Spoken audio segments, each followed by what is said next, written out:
ಸ್ನೇಹಿತರೆ, ನಮ್ಮ ದೇಶದಲ್ಲಿ ಪಾಮ್ ಆಯಿಲ್ ಅನ್ನ ಸಾಮಾನ್ಯವಾಗಿ ಎಲ್ಲರೂ ಹೆಚ್ಚಾಗಿ ಬಳಕೆ ಮಾಡ್ತಾರೆ.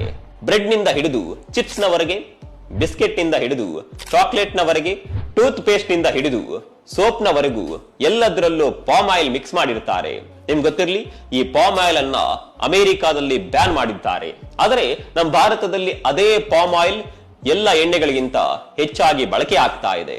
ಈ ಪಾಮ್ ಆಯಿಲ್ ನಿಂದ ಫ್ಯಾಟ್ ಹೆಚ್ಚಾಗುತ್ತೆ. ಇದರಿಂದಲೇ 50% ಜನರಿಗೆ ಹಾರ್ಟ್ ಅಟ್ಯಾಕ್ ಆಗ್ತಾ ಇದೆ. ಅದು ಕೂಡ 50 ವರ್ಷ ಒಳಗಿನ ಜನರಿಗೆ. ಪಾಮ್ ಆಯಿಲ್ ನಿಂದ ಹಾರ್ಟ್ ಅಟ್ಯಾಕ್ ಆಗುವಂತಹ ಸಾಧ್ಯತೆಗಳು ಹೆಚ್ಚಿದೆ. ಇದನ್ನ ಅವಾಯ್ಡ್ ಮಾಡಬೇಕು ಅಂದ್ರೆ ನೀವು ಯಾವುದೇ ಒಂದು ಪ್ರಾಡಕ್ಟ್ ಅನ್ನ ಖರೀದಿ ಮಾಡುವಾಗ ಅದರಲ್ಲಿ ಇಂಗ್ರೀಡಿಯೆಂಟ್ಸ್ ನ ಲೀಸ್ಟ್ ಅನ್ನ ಚೆಕ್ ಮಾಡಿ ನೋಡ್ಲೇಬೇಕು. ಇಲ್ಲಿ ವೈಟ್ ನ ಪ್ರಕಾರ ಬರೆದಿರ್ತಾರೆ. ಅಂದ್ರೆ ಮೊದಲ ಸಾಲಿನಲ್ಲಿ ಬರೆದಂತಹ ಐಟಂಗಳು ಹೆಚ್ಚಾಗಿ ಆ ಪ್ರಾಡಕ್ಟ್ ನಲ್ಲಿ ಯೂಸ್ ಮಾಡಿರ್ತಾರೆ.